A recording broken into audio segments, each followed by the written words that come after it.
అంతేకాదు ఇవాళ రైతాంగానికి సంబంధించిన రుణమాఫీ ఫెయిల్, రైతు బంధు ఇస్తానని చెప్పేసి ఇవ్వలే, రైతు బీమా కూలీలకు రైతు కూలీలకు అందరు కూడా ఇస్తామని చెప్పేసి ఇవ్వలే, పంటల బీమా చేస్తానని చెప్పిండు చేయలే. ఇక నిన్న ఆయన మాట్లాడుతూ చెప్తున్నాడు, మొత్తం కూడా వ్యవసాయ శాఖ మంత్రి చెప్తున్నాడు, ఈ దేశంలో అత్యంత ఎక్కువ వరి పంట రేవంత్ రెడ్డి నాయకత్వంలో వ్యవసాయ శాఖ మంత్రి దున్ని పండించిందట. సిగ్గు శరం ఉండాలి. 2014లో స్థానం ఉన్న తెలంగాణలో ఇవాళ నెంబర్ 1 గా లాస్ట్ ఇయర్ వరకే తీసుకొచ్చినాం. పంటల విస్తీర్ణంలో, వరి విస్తీర్ణంలో, వరి ఉత్పాదకతలో, ఒక ఎకరాకు ఎన్ని క్వింటాలు పండించే దాంట్లో కూడా నెంబర్ 2 వచ్చినాం. విస్తీర్ణంలో నెంబర్ 2 గా వచ్చినాం. ఉత్పత్తిలో నెంబర్ 1 గా వచ్చినాం. మీరు చేసిన పని ఏం లేదు.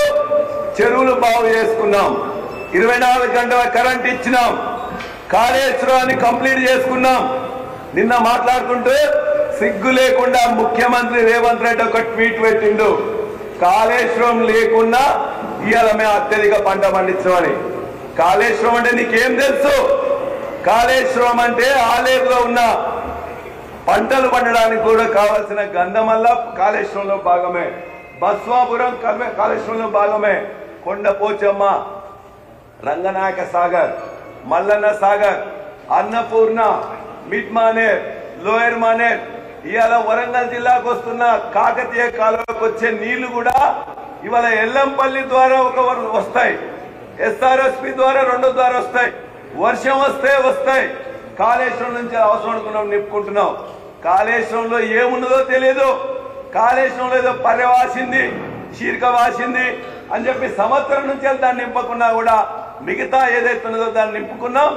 ఇవాళ ఆ కాళేశ్వరం వల్లనే ఇవాళ కొండపోచమ్మ కింద అయినా, రంగనాయక సింగ్ అయినా, లేకపోతే వరంగల్ జిల్లాలో ఉన్న మిగతా భాగాలైనా, ఇవాళ ఉన్న దేవాదుల్లో జనగామ నియోజకవర్గం, స్టేషన్ గన్పూర్ నియోజకవర్గం, పాలకుర్తి నియోజకవర్గం, మిగతా దగ్గర కూడా ఇవాళ నీళ్ళు వచ్చినట్టే దేవాదులో కంప్లీట్ చేసుకోవడం వల్లనే.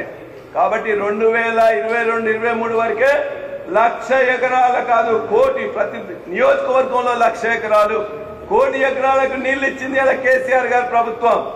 కాబట్టి ఇవాళ కాళేశ్వరం లేకుండా పంటలు లేవు. కాళేశ్వరంతోనే మేము పండించిన పంటలు ఇవాళ పండిస్తా ఉన్నారు తప్ప వేరే కాదు. అదే కాదు, మీ తెలివి ఉన్నట్లయితే ఇలా కల్లాలల్లో మొత్తం కూడా వడ్ల రాసులు పోస్తున్నాయి. మీరు చెప్పారు 85 లక్షల మెట్రిక్ టన్నులు తీసుకుంటామని. ఇవాటి వరకు ఎంత తీసుకున్నారో చెప్పిండ్రా? 10 లక్షల మెట్రిక్ టన్నులు కూడా తీసుకోలే. ఒక్కరోజు కూడా ప్రెస్ నోట్ ఇవ్వలే, సమాచారం ఇవ్వట్లే. వాళ్ళు ఇవాళ 85 లక్షల మెట్రిక్ టన్నులు తీసుకుంటామని ఇవాళ 10 లక్షల మెట్రిక్ టన్నులు కూడా ప్రొక్యూర్మెంట్ కాలే. నీ చేతగాని ప్రభుత్వానికి, చేయలేని ప్రభుత్వానికి ఛాలెంజ్ చేస్తున్నాం. దమ్ముంటే ఎన్ని కొన్నారో చెప్పండి.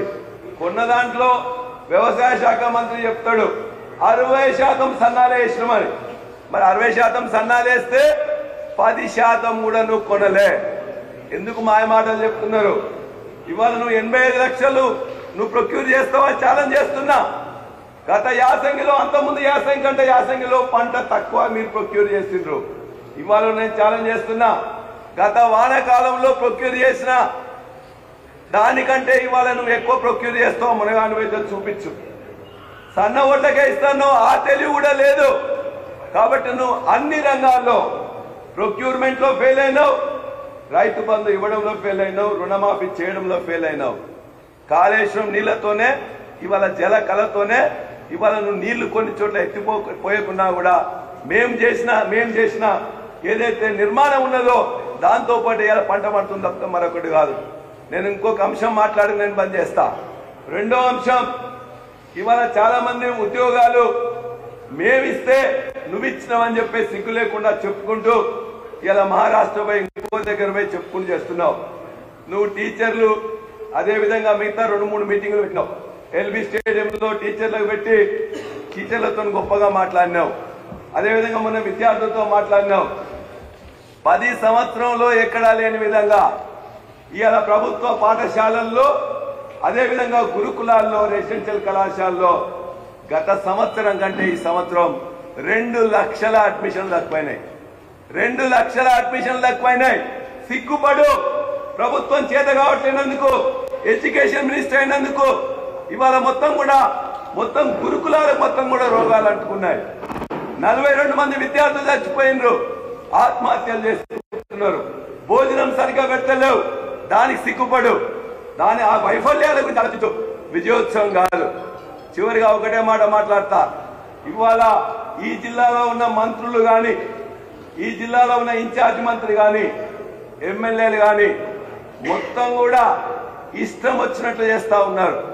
కొంతమంది నేను రిటైర్ అవుతున్నా కాబట్టి ఎట్లా సంపాదించుకోవాలని చెప్పేసి ఓరు అటవీ భూములు వెంట పడుతున్నారు, ఇంకోరు గనుల వెంట పడుతున్నారు, ఇంకోరు మొత్తం కూడా మట్టి దోస్తే మట్టి మీద వెంట పడుతున్నారు. మా 70 ఏళ్ళ వయసు అయిపోయింది, మేము సంపాదించుకోలేదని చెప్పి కొంతమంది ఎమ్మెల్యేలు. కొంతమంది నేను మొదటిసారి ఎమ్మెల్యేలు అయినా కాబట్టి ఎమ్మెల్యే అయితే మొత్తం కూడా మళ్ళా అయితే కావో అని చెప్పి వాళ్ళు కూడా మొత్తం మీద ఊర్ల మీద పడతా ఉన్నారు. ఇష్టం వచ్చినట్టు తిడతా ఉన్నారు. మితిమీరిన అహంకారం, అంతులేని అవినీతి. ఇక మంత్రులైతే బూతు మాటలు, రోత పనులు. అదేవిధంగా ఇన్ఛార్జ్ మంత్రి అయితే వాడు పిట్టల ద్వారా తుపాకీ రాముడు. ఇవాళ వాళ్ళే కూడా మొత్తం బయట పెడతాం.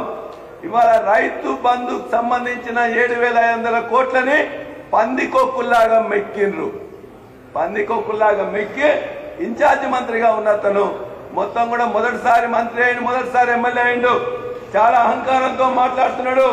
బిడ్డ మేము చెప్తున్నాం, ఇలా వరంగల్కి నువ్వు ఇన్ఛార్జ్ మంత్రిగా ఉండొచ్చు, నువ్వు ఖమ్మంలో చేసిన అన్నిటి కూడా బయటికి తెస్తాం. 10 సంవత్సరాలు మేము కూడా వెంజెన్స్ పాలిటిక్స్ చేయలే.